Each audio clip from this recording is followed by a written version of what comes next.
Para poder seguir manejando hacia adelante hay que mirar en el espejo retrovisor, porque si no podés chocar el país.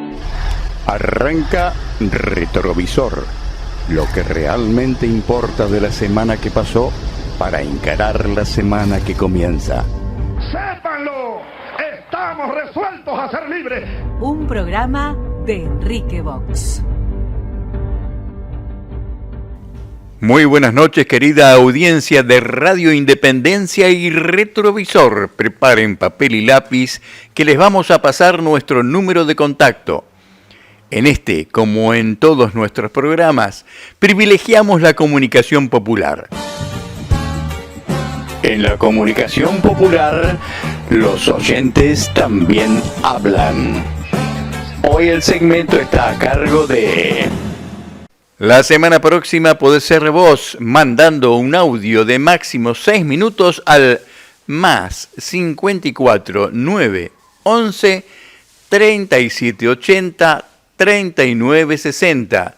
Para los que están en la zona del AMBA, Capital Federal y Gran Buenos Aires, pueden marcar directamente el 11 37 80 3960. Exigimos la liberación de todos los presos políticos, porque con presos políticos no hay democracia, y hacemos responsable de esta situación bochornosa al Poder Judicial corrupto u omiso, que es más o menos lo mismo. Y pedimos, como siempre, la misma demanda, una urgente reformulación del sistema judicial, porque nada aristocrático puede tener cabida en un verdadero sistema democrático.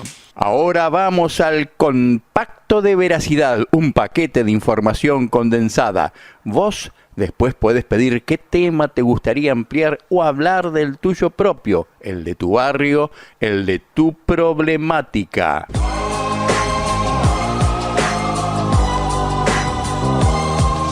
Compacto de veracidad. Información condensada.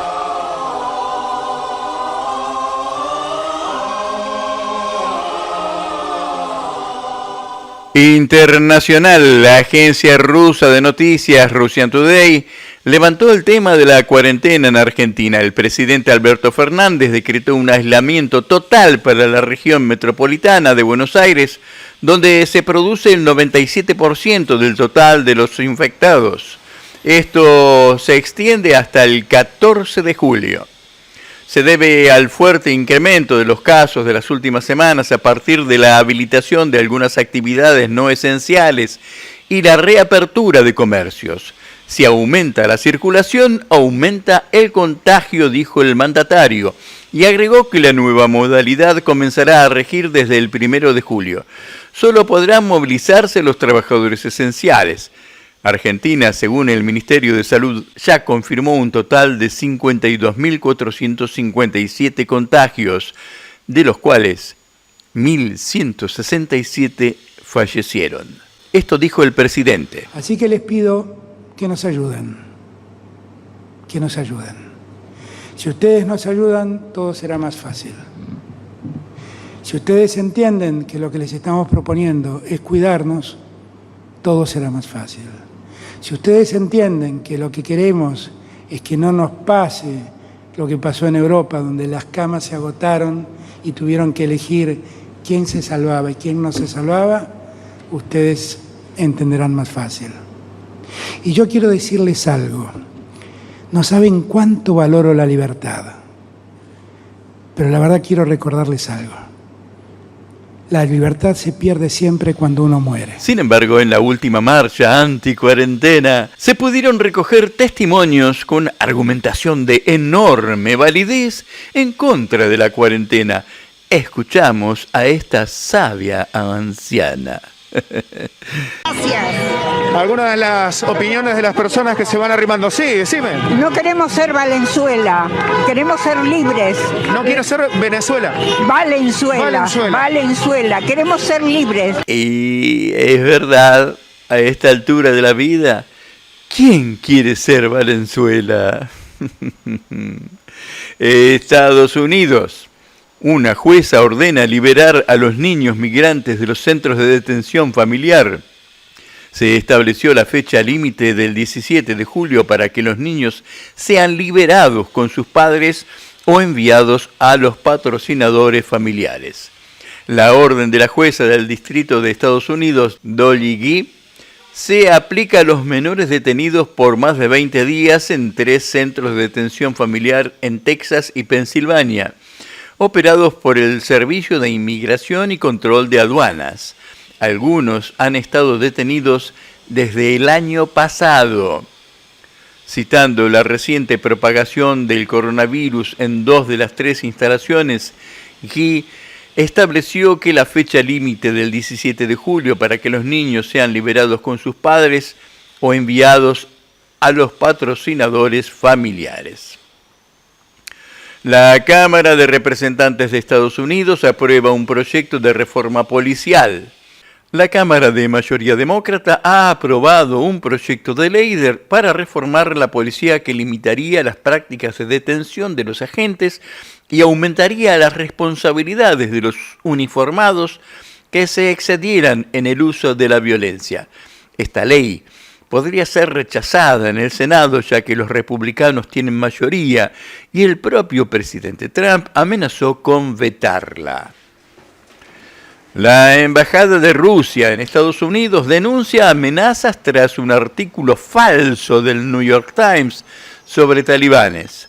La Embajada de Rusia en Washington exigió a las autoridades estadounidenses una respuesta adecuada a las amenazas que reciben los diplomáticos rusos a causa de las noticias falsas sobre unas presuntas acciones de Moscú dirigidas a la operación de Estados Unidos en Afganistán. El 26 de junio, el diario The New York Times publicó un artículo en el que se afirmaba, citando a fuentes anónimas, que una unidad de inteligencia rusa supuestamente ofreció recompensas a radicales vinculados al movimiento talibán para matar militares de la coalición liderada por Washington en Afganistán. El medio no presentó ninguna prueba. Europa, Alemania, Merkel insta a Europa a prepararse para un mundo sin el liderazgo de Estados Unidos. La canciller alemana Angela Merkel llamó a reflexionar seriamente sobre una nueva realidad en la que Estados Unidos puede no buscar ser el líder mundial. Crecimos con un cierto entendimiento de que Estados Unidos quería ser una potencia mundial. Si Estados Unidos desea retirarse de ese papel por su propia voluntad, tendremos que reflexionar sobre esto seriamente, dijo Merkel, creo que de alguna manera un tanto irónica. Suiza. La Corte ordena que empleadores asuman alquileres de sus trabajadores por teletrabajo. La Corte Suprema de Suiza ratificó un fallo emitido en 2019 en el que empleadores deben cubrir el alquiler de sus trabajadores bajo la modalidad de teletrabajo. La Corte Suprema de Suiza, no de Cuba, no de ningún estado socialista, no de Venezuela. Repito, la Corte Suprema de Suiza resolvió que las empresas del país deben pagar parte del alquiler de sus empleados si estos trabajan desde sus casas a pedido de las compañías. La decisión, que fue adoptada en abril de 2019, fue ratificada esta semana en el caso de una empresa que alegó que no había llegado a un acuerdo con su trabajador antes de la pandemia del COVID-19 y por tanto no se sentía obligada a pagar parte del alquiler. El escandaloso silencio sobre la ultraderecha militar y policial en España. Ocultación o desinformación. Se conoció un video que comienza mostrando las fotografías de varios miembros del gobierno español en sendas dianas. Pablo Echenique, Pedro Sánchez, Irene Montero, Pablo Iglesias y Fernando Grade Marasca. Instantes después se escucha una voz que asevera sentencia y aparece un tirador que abate uno a uno los objetivos. Poco después, se confirmaba que se trataba de un ex militar cuyo hermano pertenece a la Guardia Civil. Pero a pesar de la publicación de semejante video, todo continúa en España como si no hubiera pasado nada. La fuerte crisis económica que amenaza al Líbano y la opción de China para conseguir un cambio radical. El asesor financiero del gobierno libanés en las negociaciones con el Fondo Monetario Internacional, Henry Shaul, ha dejado este junio su cargo ante la imposibilidad de reestructurar el sector bancario. Y es que el sistema libanés no quiere cambiar porque quienes deberían reformarlo son el propio sistema. Algo que pasa cuando los políticos son a su vez accionistas de bancos y empresas. Reformar el sistema requiere que estos paguen el dinero expoliado a los ciudadanos, pero es mucho más sencillo hacer responsables de la crisis a los trabajadores libaneses. China se ha ofrecido para invertir en infraestructura y establecer plantas eléctricas.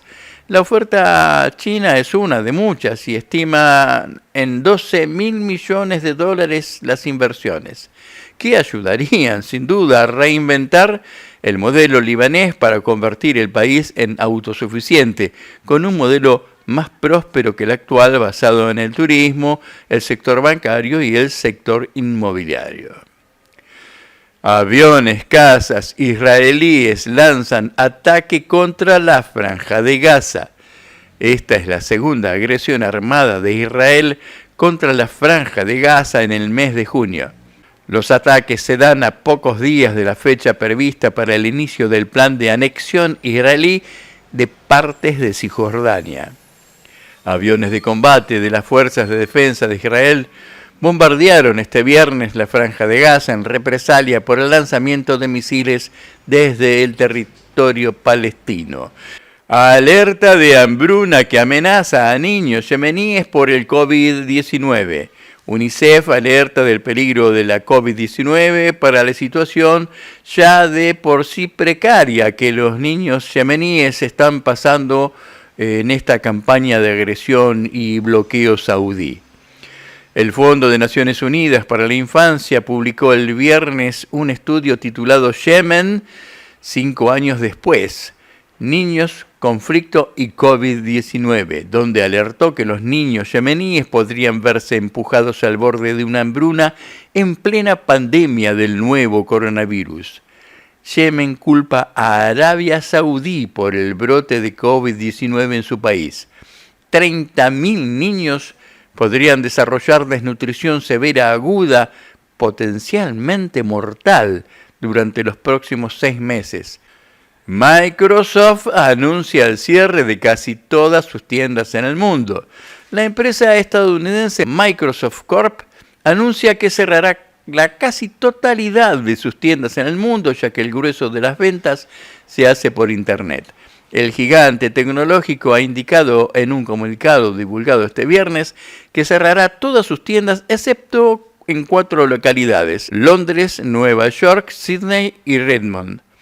Estas tiendas permanecerán abiertas, pero se convertirán en centros de experiencia donde los usuarios podrán reconocer los productos de la empresa, pero no comprarlos. Cuba reporta solo 63 casos activos con la COVID-19. Excepto la capital, el resto del país cumple la primera fase de la desescalada y estudia la reapertura de eventos deportivos y culturales, limitando los aforos. En total, de casos diagnosticados hasta el jueves suman 2.321. El Ministerio de Salud Pública de Cuba reportó este jueves que solo quedan en el país 63 casos activos, la cifra más baja desde el 25 de marzo. Día Mundial de Stop Bolsonaro cuenta con adhesión mundial. Varios países del mundo se adhieren al llamado Día Mundial Stop Bolsonaro, el próximo 28 de junio, contra el presidente ultraderechista brasileño Jair Bolsonaro. Según un informe publicado el viernes en Brasilia, la capital del país, el Partido de los Trabajadores, en Brasil y en el extranjero, ha llamado a la militancia a participar de un día de acciones contra el fascismo y en defensa de la democracia que ha sido ignorada por el actual presidente brasileño Jair Bolsonaro. Los núcleos del PT en el extranjero, los sindicatos, los movimientos sociales y los colectivos antifascistas en Europa y Estados Unidos están impulsando el alto a Bolsonaro. La presidenta del PT, Gleisi Hoffmann, y el secretario de Relaciones Internacionales, Romênio Pereira, emitieron una nota para pedir a los activistas del PT en Brasil y en el extranjero que participen en las acciones que se llevarán a cabo este 28 de junio. Escándalo mundial. La Organización Mundial de la Salud advierte que Bolsonaro esconde los contagios de coronavirus. La Organización Mundial de la Salud advirtió sobre una posible subnotificación de los casos de coronavirus en Brasil, donde diversas fuentes locales estimaron que podría haber hasta 10 veces más contagios que los reportados oficialmente tanto en todo el país como en la ciudad de San Pablo. La vicepresidenta de la Nación, Cristina Fernández de Kirchner, ha dado a conocer un nuevo video y vamos a escucharla. El pasado lunes 22 de junio se cayeron todas y cada una de las mentiras con las que armaron la causa sobre memorándum de entendimiento con la República de Irán. El pasado lunes 22 de junio quedó demostrado cómo el macrismo, los medios de comunicación hegemónicos y el Poder Judicial de la República Argentina armaron una causa judicial para perseguir, destruir y encarcelar opositores políticos. Lawfare al palo, diría yo. ¿Que quién fue? ¿Cómo fue que se descubrieron esas mentiras? ¿Que si fue algún juez de instrucción, fiscal o algún tribunal de alzada del Poder Judicial argentino? No. De ningún modo. Fue Interpol. Sí, ¿te acordás, no? Interpol. Seguro que te acordás de las pelis. Interpol es la Organización Mundial de Policías por el cual los estados persiguen a los criminales por el mundo entero, ordenando y pidiendo su captura. Ya sé, seguro ustedes están diciendo, no es mucho, Cristina. ¿Interpol? Sí, fue Interpol. El 22 de junio, Interpol respondió en un detallado y prolijísimo informe a un juez de Comodoro Pi, cuando no, lo que siempre supieron todos y todas, que las famosas alertas rojas dictadas en el 2007 por la Asamblea General de Interpol contra los acusados iraníes siempre, absolutamente siempre estuvieron vigentes y permanecieron inalteradas. ¿Por qué? Porque el único que podía pedir su levantamiento era, obviamente, el juez de la causa. Pucha, ¿cómo me hubiera gustado que Héctor pudiera estar viendo todo esto? Estar con nosotros en este momento donde las mentiras de denuncias mediáticas y causas armadas se derrumban como un castillo de naipes. Una pena que Héctor no esté con nosotros y pueda ver esto.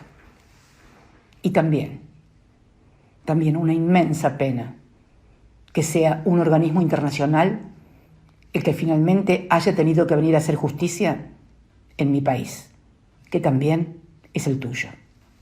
Mueren 7 jubilados en el geriátrico porteño del Arce por coronavirus y sus familiares apuntan a la reta. 7 adultos mayores residentes en el geriátrico del Arce del barrio porteño de Villa Urquiza fallecieron por coronavirus.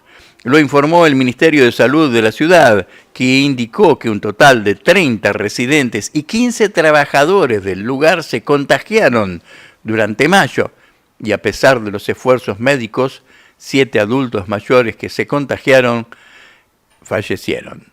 Imputaron a Triaca y Marcos Peña. El fiscal federal Ramiro González imputó al ex jefe de gabinete Marcos Peña y al ex ministro de Trabajo Jorge Triaca en el marco de la causa en la que se investiga la supuesta injerencia del Poder Ejecutivo en temas del Poder Judicial. a través de la denominada Mesa Judicial de Cambiemos durante el gobierno del expresidente Mauricio Macri. El fiscal también dispuso que sean citados a prestar declaración testimonial el juez ya jubilado Enrique Arias Guibert, que estuvo al frente de la Sala Quinta de la Cámara Nacional del Trabajo, y los magistrados de otras salas de la misma Cámara, Graciela Marino, Diana Cañal y Néstor Rodríguez Brunengo. ¿Quién habrá sido que dijo: la gente del campo debería armarse y poner francotiradores?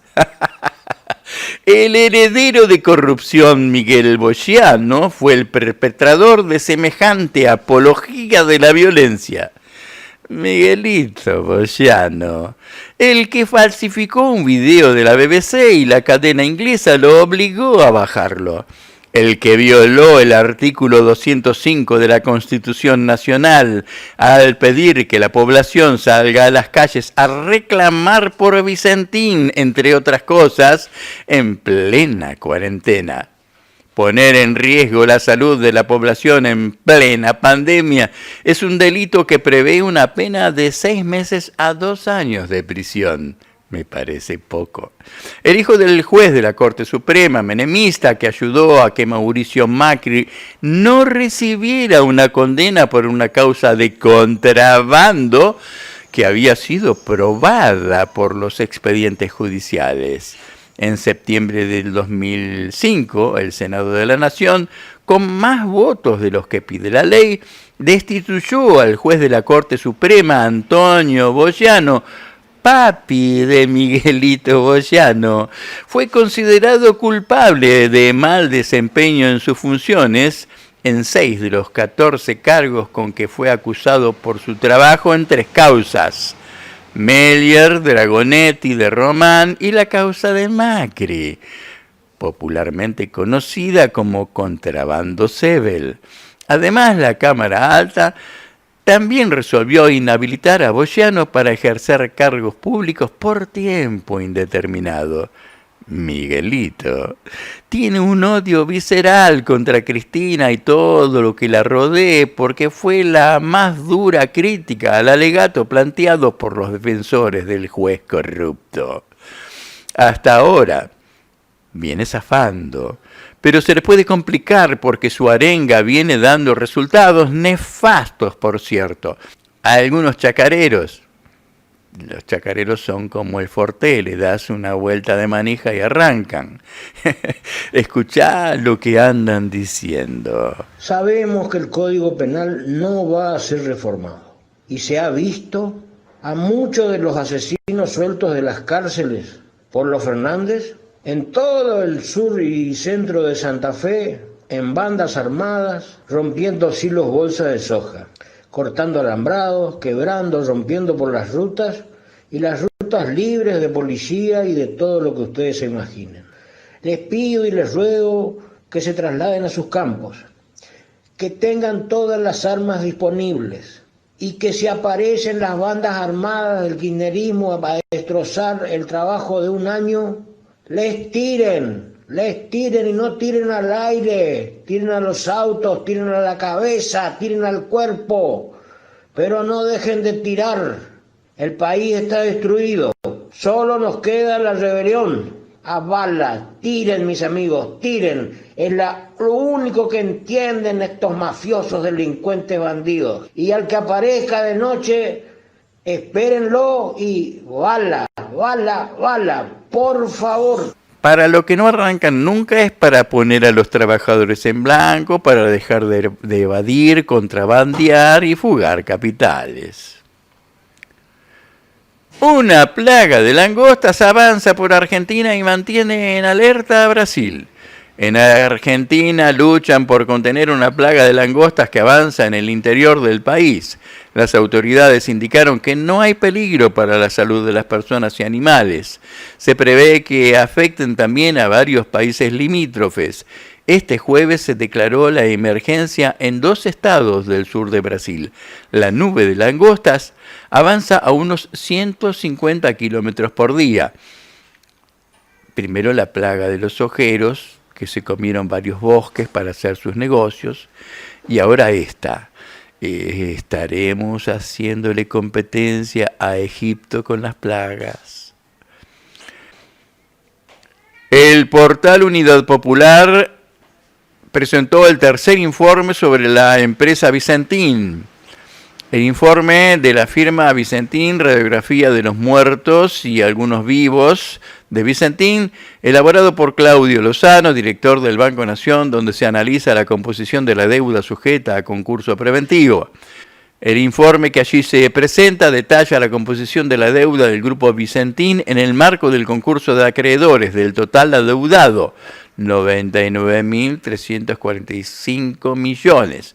37 entidades financieras concentran el monto mayoritario, 63.962 millones, y 1.895 productores tienen acreencias por 25.657 millones.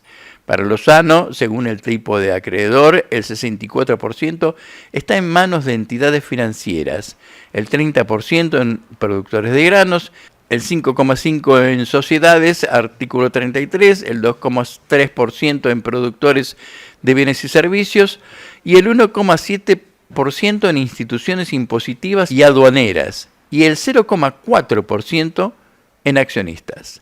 El informe es lapidario y, como en toda la información de nuestro compacto de veracidad, se puede revisar completa con los enlaces originales en nuestra página de Facebook Retrovisor. Al respecto, hizo una propuesta la compañera Eve de Bonafini que pasamos a escuchar en este momento. Yo, señor presidente, me voy a tomar el atrevimiento de proponer algo. Algo que reivindique su trabajo. Algo que reivindique la fuerza que usted puso cuando dijo que quería expropiar, que iba a expropiar. Cuando dijo que iba a sacarle la plata a los que tenían plata una sola vez y no ha podido. Porque no tiene mucho apoyo. Pero yo me había atrevido desde este lugar, desde mi cocina, desde la plaza, desde mis 43 años de lucha, desde mis 30.000 desaparecidos, mis 30.000 hijos y todos los miles de hijos que me nacieron después, que el 9 de julio, en apoyo a usted, apaguemos la televisión desde las 12 del mediodía a las 20 horas. Que pierdan millones de pesos porque no pueden seguir mintiendo. Le pido al pueblo argentino que apague la televisión el 9 de julio en apoyo al señor presidente para que pueda expropiar Vicentín desde las 12 del mediodía a las 20 horas. No es ningún trabajo, no tenemos que salir a la calle, no tenemos que contagiarnos. Al contrario, nos vamos a liberar de tanta mierda, de tanta basura, de tanto asco durante 8 horas. Miren qué fácil sería si todos nos ponemos de acuerdo. A los sindicatos, a todos les pido, ya que no han tenido ninguna idea, ya que la CGT también está tan calmita, aunque sea que apoyen este proyecto, que es un proyecto muy interesante. 8 horas apagada la televisión. Basta de mentiras, basta de desagraviar a todo el tiempo, hay que estar desagraviando a uno y a otro. Basta de seguir mintiendo, basta de tirar mierda. Y después, con el tiempo, señor presidente, 20.000 pesos nada más de multa a cada periodista que miente. Cuando descubrimos que miente y mostramos que mintió, ahí estemos. 20.000 pesos. No es tanto. Llenaríamos las arcas otra vez. Miren qué fácil, señor presidente. Desde mi cocina, desde adentro de las ollas, desde el olor a sopa, desde donde usted quiera. Porque lo amo, porque lo quiero, porque amo a mi patria. Porque amo lo que voté y lo quiero defender. Y lo quiero defender con ideas. No lo quiero defender nada más que hablando. Vos no te vayas. Vamos a una tanda y enseguida volvemos con más Retrovisor.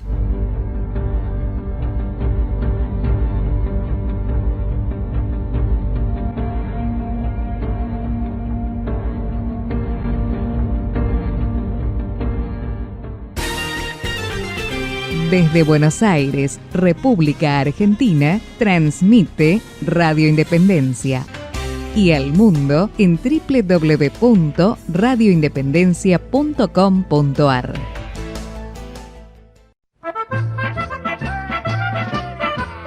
Llega la alegría italiana a Radio Independencia AM 1160. Viva Italia en Hola Sicilia, con Alfonso Rey, Liliana Martino, Perla Costa, Saverio, Roxy, Hilda y todo un gran equipo. No te lo pierdas, te va a gustar. Viva Italia en Hola Sicilia, los domingos a las 9 de la mañana por Radio Independencia AM 1160.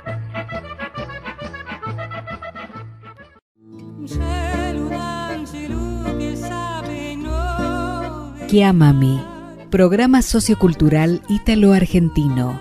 Idea y conducción, Perla Liliana Costa. Domingos de 11:30 a 13 horas. La música más bella, las informaciones más interesantes, los paseos más increíbles. La RAI, Radio Televisión Italiana. Un arco iris para colorear tu día y el mío. Chiamami por AM 1160, Radio Independencia. La verdad de lo que sucede en Banfield, su fútbol, la ciudad, su gente, lo hablamos en el Petit Café Taladro Super Deportivo. Te invita a la mesa Juan Manuel Raimundo, con espléndidos regalos, en los mediodías de Radio Independencia, en la esquina banfileña de AM 1160 y por www.radioindependencia.com.ar. Los lunes, miércoles y viernes a las 13, tu cita hipertaladrense.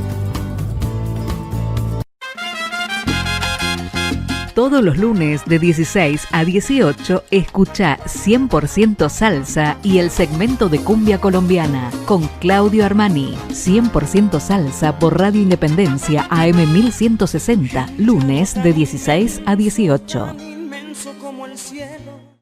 Si vivís con una persona mayor, estos son los cuidados más importantes que tenés que tener. Evita darle la mano, abrazarla o besarla. No compartas el mate, cubiertos, vasos, tazas ni toallas. Los mayores tienen que tener sus propios elementos y el menor contacto con otras personas. Limita tus salidas a lo indispensable.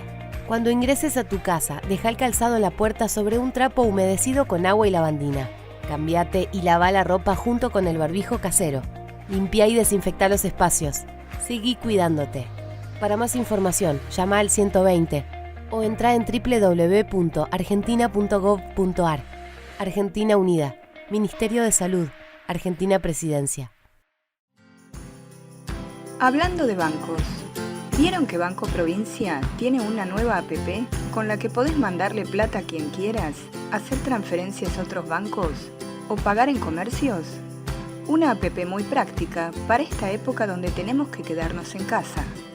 Solo hay que bajarse la app en el celu y abrir una cuenta gratuita o vincular la que ya tenés sin moverte de tu casa. Es muy rápido, fácil y seguro. Quédate en casa, usa cuenta DNI de Banco Provincia y tené el banco donde vos estés.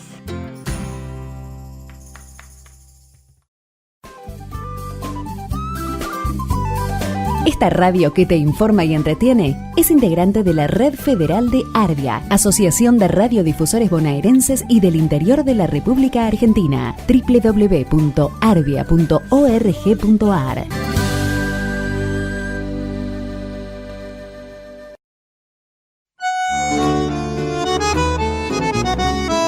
Estás escuchando Radio Independencia. Desde Lanús, provincia de Buenos Aires.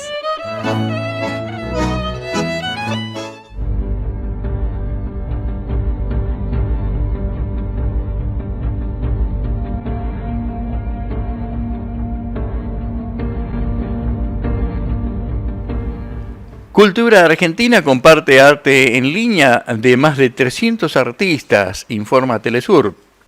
A través de la plataforma Compartir Cultura, las personas pueden acceder a contenidos creados por más de 300 artistas argentinos.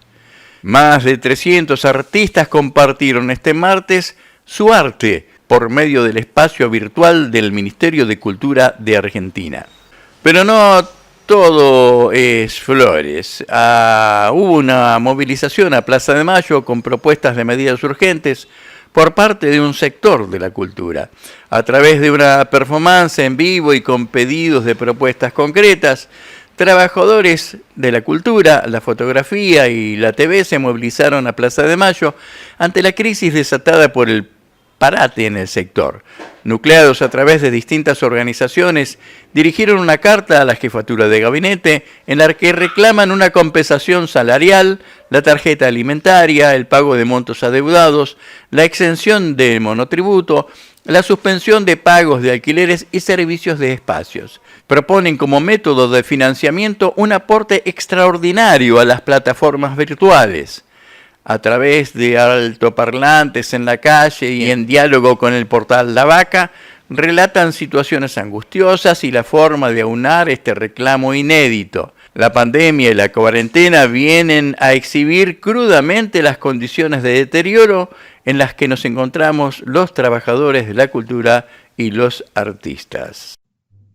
La llaga gorila no termina de cerrarse. Operación Shanghái. El lunes llega el primer barco de China con insumos básicos para hospitales bonaerenses. Se trata de la compra que llevó a cabo el gobierno de Axel Kicillof para abastecer a los hospitales y centros médicos en un momento de pico de casos de COVID-19 y en donde los insumos básicos comienzan a faltar.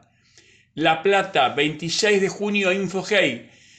El próximo lunes arribará al puerto de Buenos Aires el primero de 3 barcos provenientes de China con insumos médicos para la atención de la pandemia de COVID-19 en la provincia de Buenos Aires. Se trata de la compra que llevó a cabo el gobierno de Axel Kicillof para abastecer a los hospitales y centros médicos.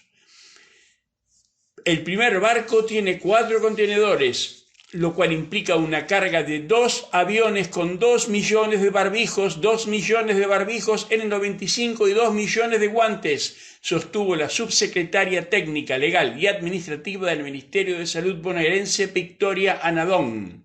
Según la información oficial, deberán arribar al país al menos 2 barcos más, lo que representará una carga equivalente a 15 aviones, que estará completa el 20 de julio.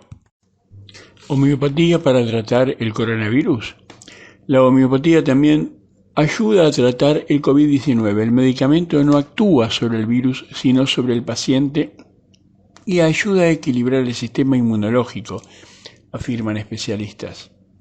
La homeopatía, como medicina alternativa, también tiene un rol en el tratamiento del nuevo coronavirus, aunque es un complemento y no sustituye a las intervenciones que realizan las autoridades sanitarias en los hospitales. ¿En qué consiste? El médico y homeópata Daniel Cento, de nuestra ciudad, está hablando de la ciudad de San Justo, en Córdoba, que en homeopatía no hay un remedio específico para el coronavirus porque en el medicamento no actúa sobre el virus sino sobre el paciente.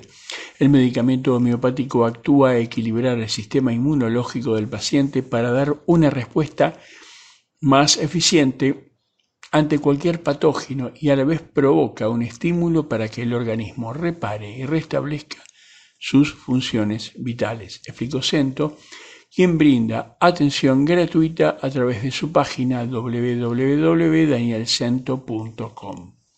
El remedio que ayudará a cada paciente a curarse se indica de acuerdo a la totalidad sintomática, o sea, basado en los signos y síntomas que presenta la persona en cada etapa de la enfermedad, tanto cuando éstas sean leves como cuando sean graves.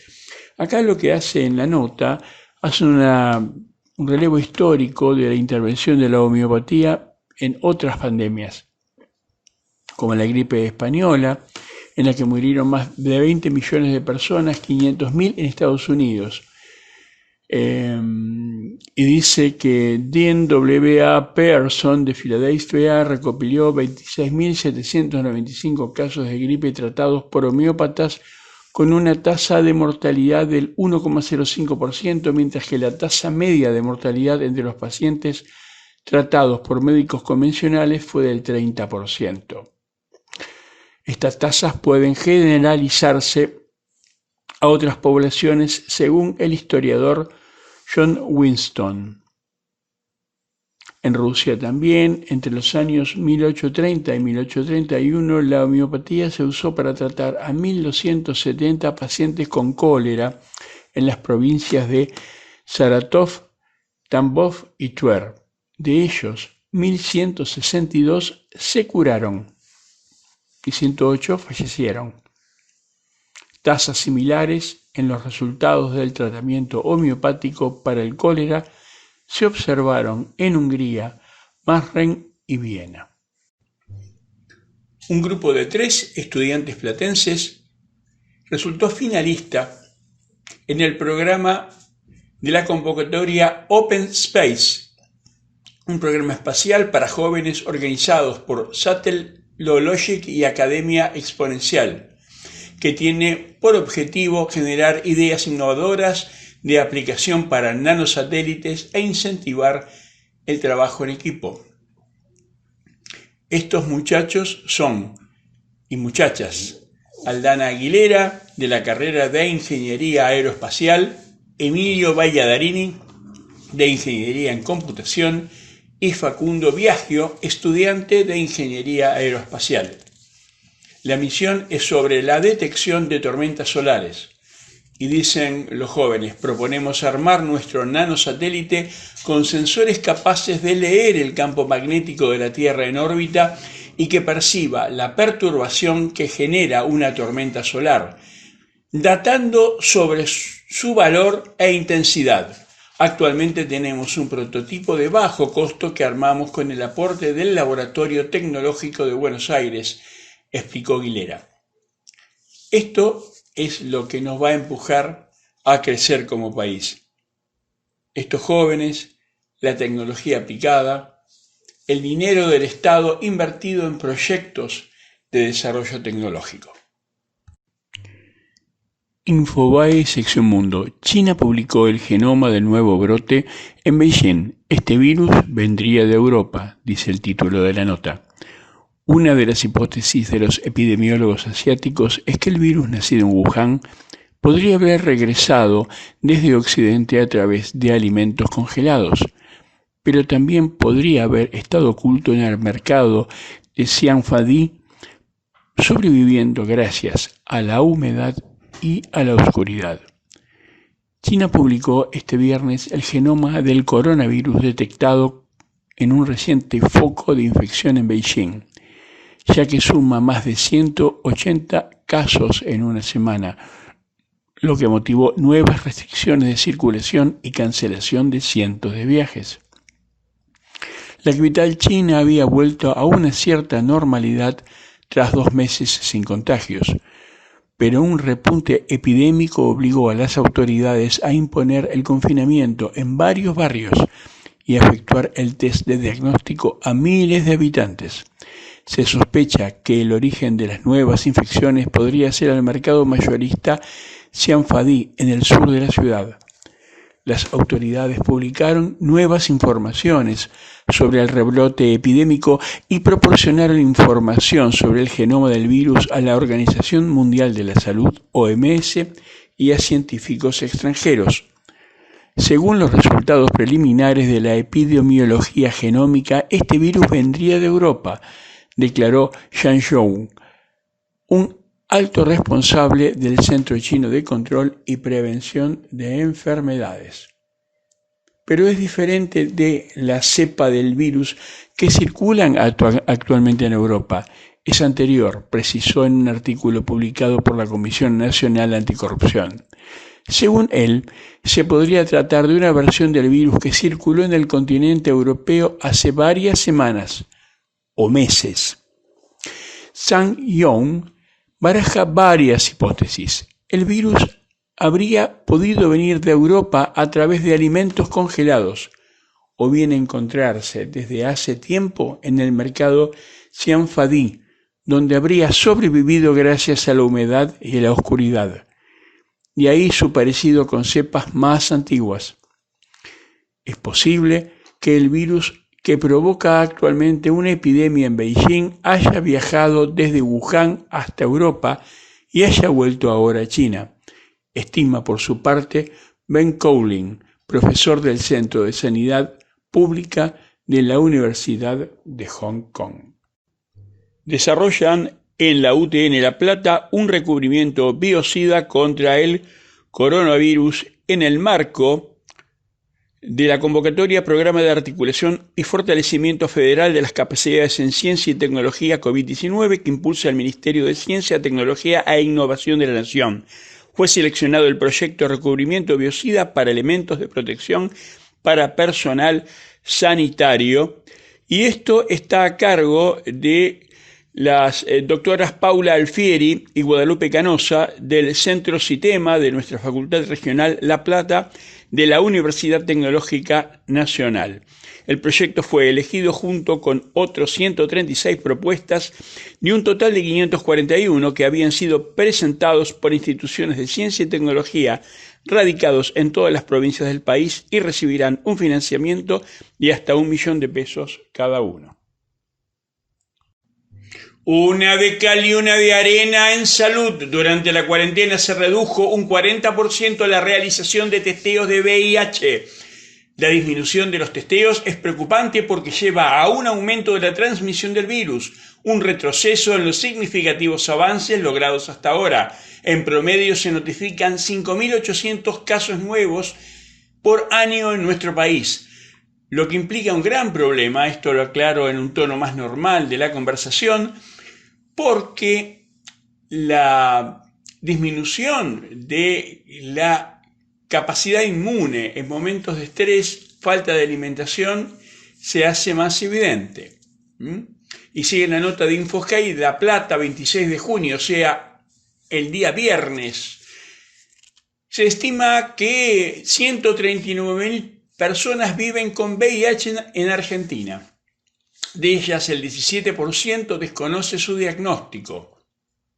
En promedio se notifican 5.800 casos nuevos por año, pero en lo transcurrido de 2020, a causa del COVID-19, los testeos de VIH sufrieron una caída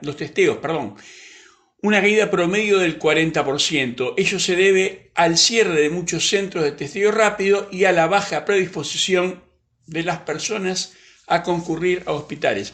Pero yo quiero agregar una cosa también, quizás las medidas de restricción social también han incidido en la disminución de relaciones sexuales casuales, ¿sí? Y si tenemos suerte va aparejada una cosa con la otra.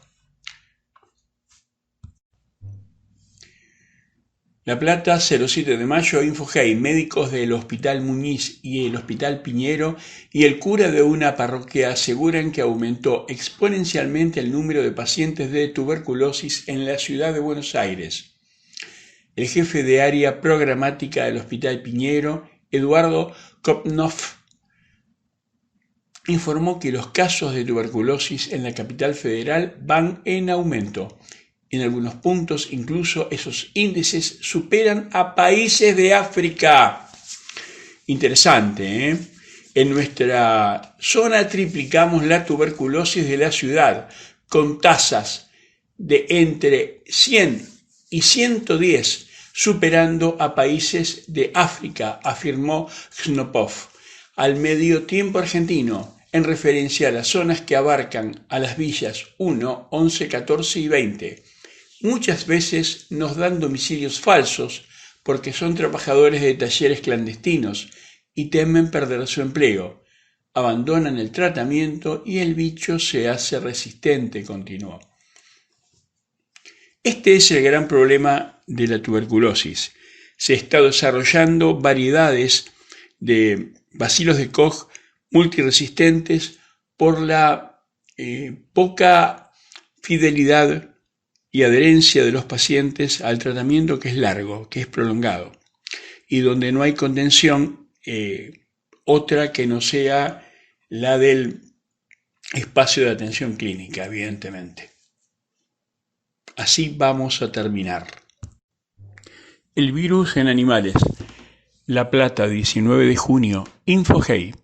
Médicos veterinarios de la Facultad de Ciencias Veterinarias de la Universidad Nacional de Buenos Aires, UBA, estudiarán la presencia del SARS-CoV-2 en mascotas y determinarán qué otras variedades de coronavirus circulan en camélidos de Jujuy en estrecho contacto con dos especies de animales conocidas como reservorios de estos virus, los murciélagos y roedores. La agencia CITA de la Fundación Eluard informó que el 14 de mayo la revista Nature publicó un estudio que determinó que 2 perros fueron contagiados con el nuevo coronavirus SARS-CoV-2 por sus dueños en Hong Kong. Algunos científicos plantean la posibilidad de que las mascotas puedan transmitir el virus entre sí y a las personas, pero es algo de lo que no se sabe mucho. Es importante investigar la interacción de los humanos con sus mascotas en relación con el nuevo coronavirus, para que la información obtenida sirva para manejar apropiadamente futuros brotes, afirmó Ana Bratanich, investigadora de la Cátedra de Virología de la Facultad de Ciencias Veterinarias de la UBA. Bratanich y un equipo de colegas se proponen estudiar la dinámica de la transmisión del nuevo coronavirus en la ciudad de Buenos Aires entre humanos y mascotas, perros, gatos y hurones. Con muestras extraídas de mascotas del Hospital Escuela de la Facultad de Ciencias Veterinarias de la UBA y en veterinarias privadas y el uso de técnicas de biología molecular e inmunológicas, tratarán de evaluar la presencia del virus o de anticuerpos como prueba de infecciones pasadas. También extraerán muestras de animales de compañía de pacientes humanos con COVID-19 atendidos en hospitales universitarios de la UBA. Hasta el momento no hay evidencias de que perros, gatos y hurones hayan sido víctimas del virus SARS-CoV-2 a humanos y se asume que es un evento poco probable. Cuando tengamos los resultados, estarán a disposición de la ciencia y de la comunidad en general, afirmó Bratanich. Qué lindo es dar buenas noticias. Esto fue Compacto de Veracidad. Información condensada.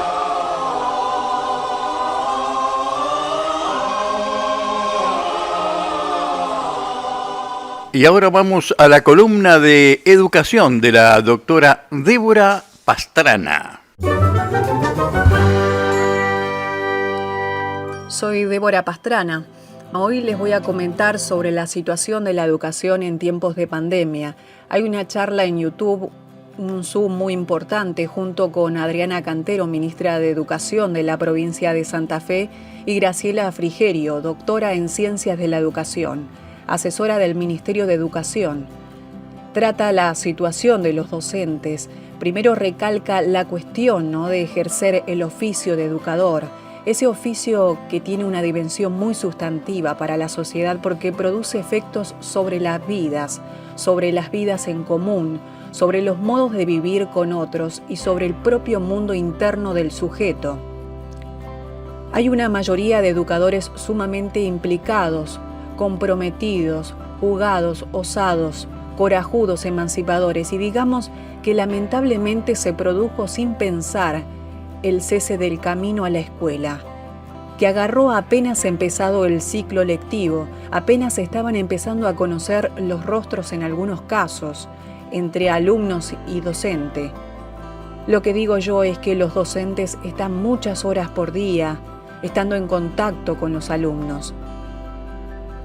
Con esto que estamos viviendo, como dice Graciela Frigerio, estos efectos son efectos de lazos, es decir, de relación. Y ahora es posible que haya que pensar en las relaciones y se ponga otros acentos antes de volver a comenzar las clases. Ante esta situación, como dice Graciela Frigerio, muchos educadores se encontraron descubriendo capacidades que se ignoraban. Las circunstancias obligaron a que se volvieran visibles que no sabían que podían algunas cosas, esas capacidades que se pusieron de manifiesto. En cuanto a la secundaria, Inés Dussel, una gran investigadora en educación, un ícono en el área de la educación, dice: esta situación que estamos viviendo la podemos caracterizar como desaceleración. Y uno de los aspectos que recalca es que de lo que más se está conversando hoy es de la virtualización y digitalización imperiosa y abrupta, apurada por la circunstancia de los sistemas educativos. Hay mucho debate sobre de si las clases que tenemos hoy son clases digitales, educación a distancia, o si son una clase de emergencia con lo que tenemos a mano. Hay entonces que pensar qué está pasando, qué tipo de clases podemos sostener en este contexto.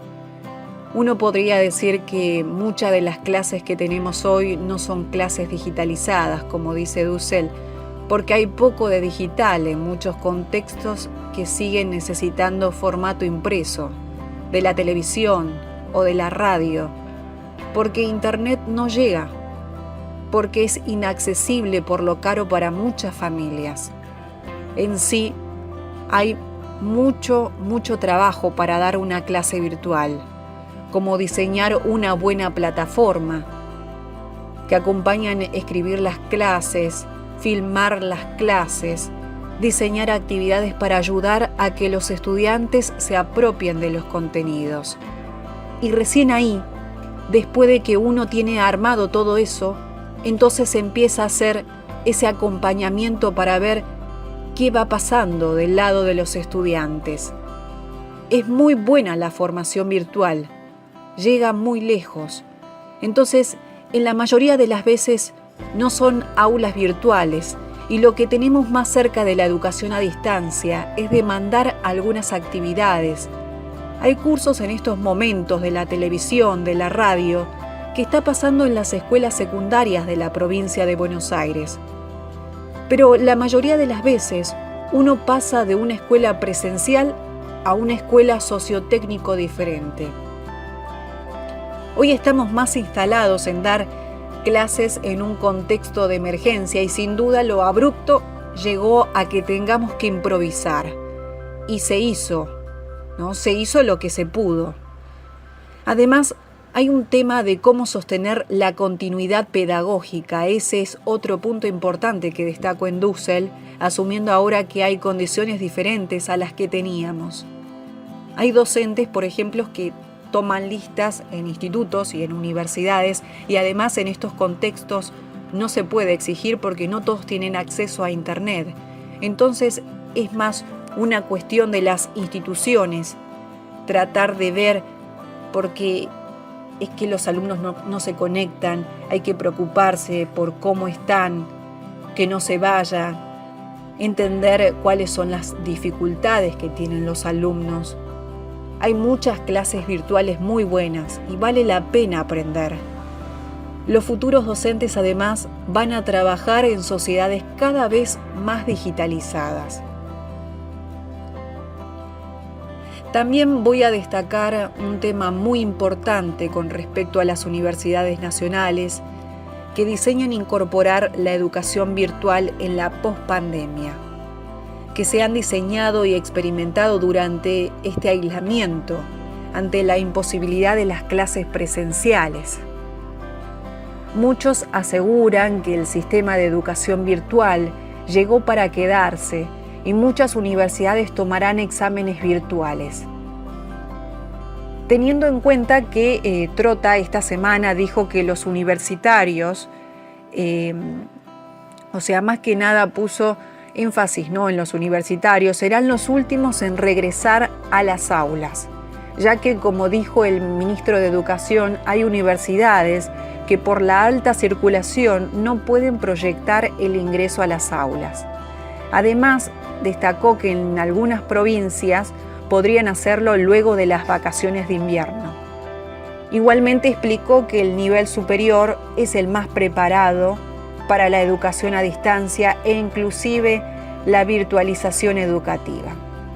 Bueno, todavía igualmente hay mucho para trabajar en cuanto a la educación primaria y por supuesto la educación secundaria, ¿no? Porque la educación primaria requiere sobre todo el acompañamiento de los padres y también en la educación secundaria también requiere el acompañamiento de los padres. Bueno, también está claro que tanto en una educación terciaria como en la universidad el acompañamiento es de los padres, de todo el entorno familiar, ¿no?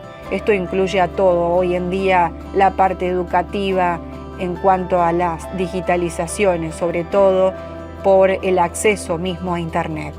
Bueno, muchísimas gracias, Enrique. Esto es lo que ha pasado en esta semana en cuanto a la educación.